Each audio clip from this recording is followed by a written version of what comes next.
Howdy, my name's Ernie. I'm of the family telgte. You may know me from some of the YouTube videos that are out in existence now. And you may know me better as the Montana Mountain Man or the Montana Natural Man. My drive and focus, the reason why you see me on the YouTube clips, has been to cause the corruption of the courts to be revealed, how they became that way, and to do so I've had to go way back in history. The biggest lesson I've learned is that the English language is governed by the ecclesiastical church version of Latin. From there, it launches into the theatrical Latin. You might relate to it as Shakespearean. That's what you'll see in the courts, but actually what's going on will be ecclesiastical claims. I'm not out to confuse and buffalo anybody or to throw a bunch of smoke up or even to make a name for myself. I'm just a Montana farm boy who is sick of running from evil and believes that it's time that evil should run from us. So I've chosen to make my stand and use the gifts that the universe has provided me with, which is a good mind and an ability to comprehend, retain, memorize, and to speak, to share with all of you so that you can pick up on how to empower your own selves and peacefully affect radical change. You know, Ernie, we're going to cover a lot of topics today, but perhaps no topic is more important or needs to be covered first more than the whole notion of our names being in capital letters.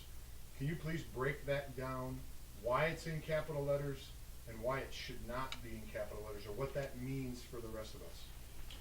Capital letters, the appearance of your name in all such, is going to take you into the Latin.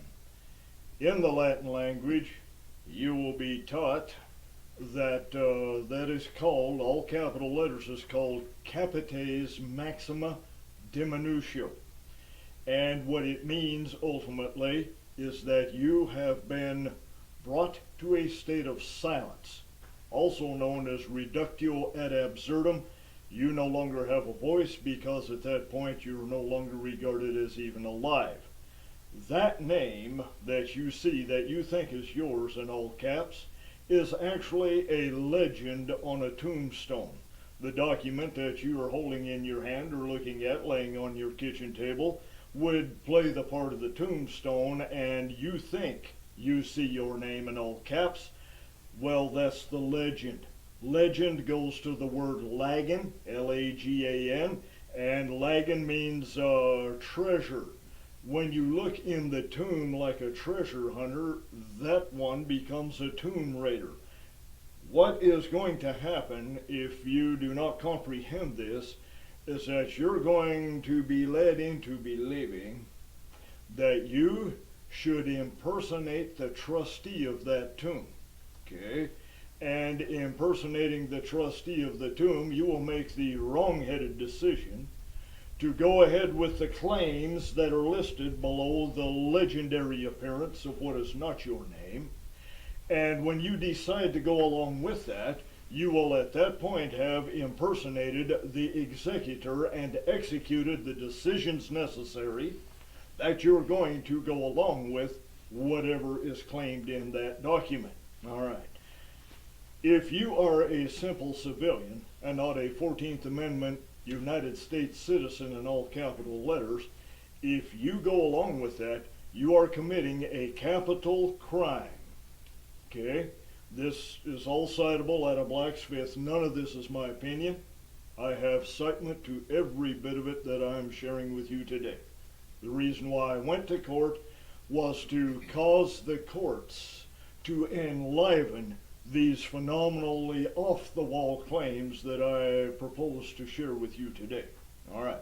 Now, if you commit a capital offense, it bears a capital punishment, which is deceasement in one form or another. A war of attrition has already been committed on you as the natural man, the natural living man, and victory has been established.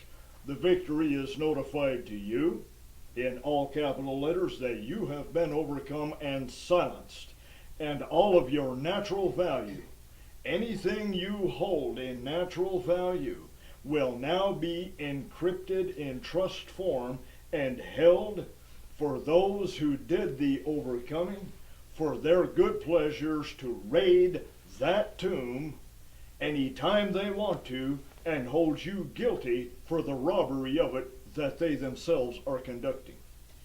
Well, we've heard many times about incorporations, about the counties incorporation, the cities incorporated, the states incorporated, even the United States of America is incorporated.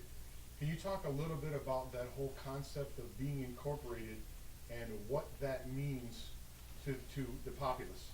Corporations are ancient. As far back as there is history to be researched, corporations have existed.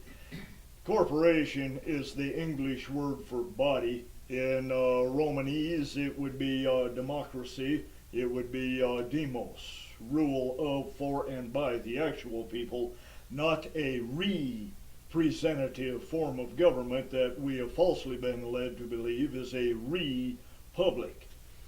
The word corporate dictates the usage of the next word, public, in all capital letters. Okay? And the public then becomes the society, and the SOC is the word soak in society. Soak goes to soakage. Soakage is a multifaceted subject that has one intent, and it is going to introduce you to the knowledge that you are being held under feudal tenement rights, under feudal lordship by feudal land barons, also found under the word agree. The word gree will take you to the 16th century or 13th century feudal law forms. You're being held as cattle. Okay? This is under the word pecuniary.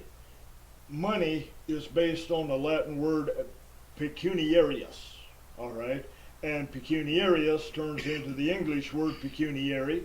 Pecuniary becomes the word we speak today called money. We think of money, and the Latin and Roman, they comprehend it to be cattle.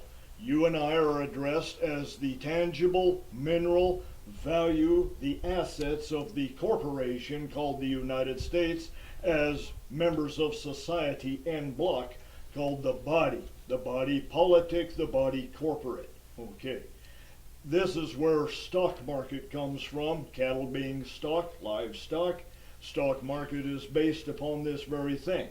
The cattle, which are the citizens, become the chattel of the corporation that lays claim to own the citizenry. The trick in all of this is comprehending by being able to decipher whatever claim is being brought to bear against you or laid upon you through comprehending capites minimus diminutio, capites medius diminutio, capites maximus diminutio. These are your 3 points of semantical knowledge necessary for correctly navigating international ecclesiastical trust laws and claims. I'm not certified in any way to even go into these waters. I'm just a researcher by force. The United States has driven me into this. I'm a reactionary. So I live as one, and I choose not to do it violently. I choose to live as a peaceful reactionary. Therefore, I do the research necessary to arm myself with the proper information with which I can separate myself away from corporate claims which will lead me into corporate ruin. It works very well. It's peaceful. It's very simple. I helped a friend 3 months ago with a little bit of this information. He did the very same thing and prevailed in 7 minutes. Very peaceful. No problem at all. The judge, which is actually not a judge, there are no judges in the United States. There never have been. There have only been forms of British bankers under the Admiralty system, 16 of them being evidentiary left behind when Britain made the appearance in colleague with others that we regard as founders of having left American soils. That is an appearance only, but actuality denies it. American law form United States law form is based on English feudal law. When you put the two up side by side, there is no denying of it.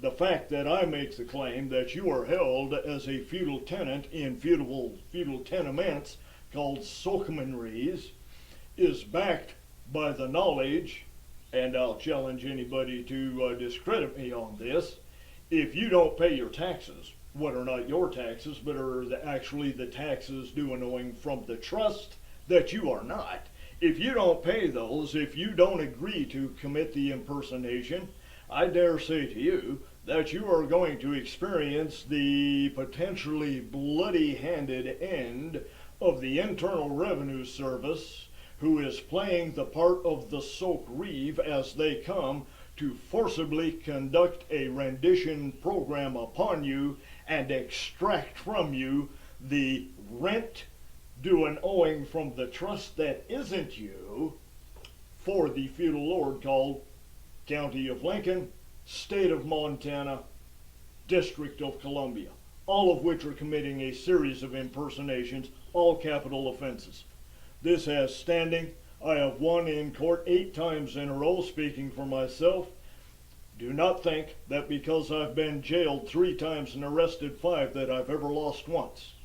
This is actually judicial chess and historical chess. And if you wish for your points to be proven, and me for my ancient historical off-the-wall claims to be given modern-day credence, I had to go play chess against those who make these claims and cause this to be brought to the light of day. Excellent. Okay, we're going to stop there.